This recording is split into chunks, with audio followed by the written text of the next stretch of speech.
ఈరోజు మనం రేఖీయ సౌష్టవం అంటే లైన్ సిమెట్రీ మరియు భ్రమణ సౌష్టవం అంటే రొటేషనల్ సిమెట్రీకి సంబంధించిన ఉదాహరణలు చూద్దాం.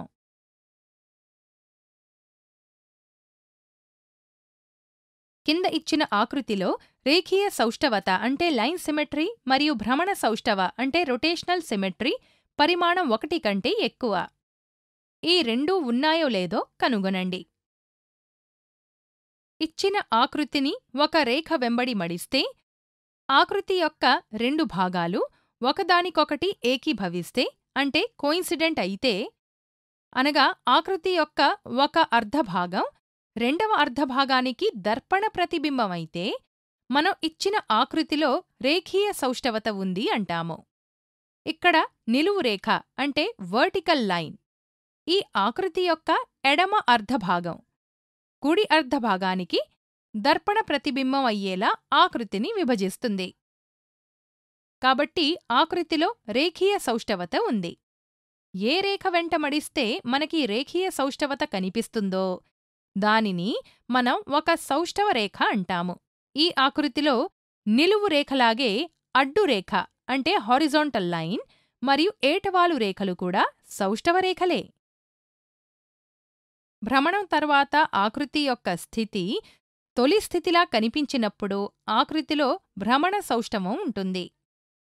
ఒక పూర్తి భ్రమణం చేసినప్పుడు ఆకృతి కేవలం ఒకసారి మాత్రమే తొలి స్థితితో ఏకీభవిస్తే మనం ఆకృతి యొక్క భ్రమణ సౌష్టవ పరిమాణం 1 అని అంటాము.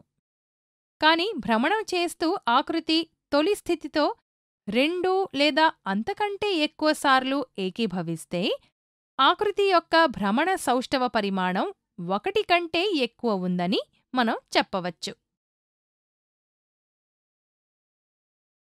ఇక్కడ మనం ఆకృతిని భ్రమణ కేంద్రం ఆధారంగా 90 డిగ్రీల కోణంతో తిప్పితే మనకి తొలి స్థితితో ఏకీభవించే ఆకృతి లభిస్తుంది.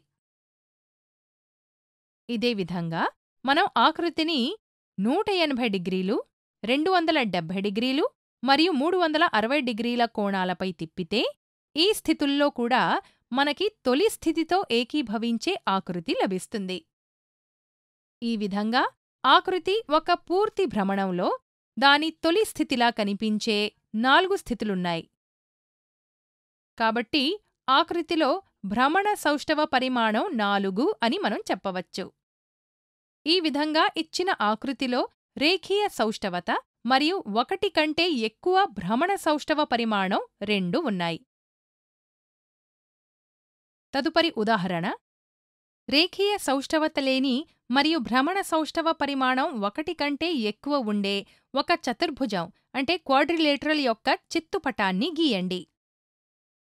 ఏ కోణం లంబకోణం అంటే రైట్ యాంగిల్ కాని మరియు ఆసన్న భుజాల అంటే అడ్జసెంట్ సైడ్స్ పొడవు వేరుగా ఉండే ఒక సమాంతర చతుర్భుజం అంటే పారలెలోగ్రామ్ ఈ ప్రశ్నకి సమాధానమవుతుంది. ఎందుకో మీరు చెప్పగలరా? బాగా ఆలోచించండి. సరే, మేమే చెప్తాము. ఇది ఒకలాంటి చతుర్భుజం. దీనిలో ఏ సౌష్టవరేఖ గీయలేము, అనగా రేఖీయ సౌష్టవత లేదు. కాని దీన్ని భ్రమణ కేంద్రం ఆధారంగా 180 డిగ్రీల కోణంపై లేదా 360 డిగ్రీల కోణంపై తిప్పితే మనకి తొలి స్థితిలో ఉన్న ఆకృతి కనిపిస్తుంది.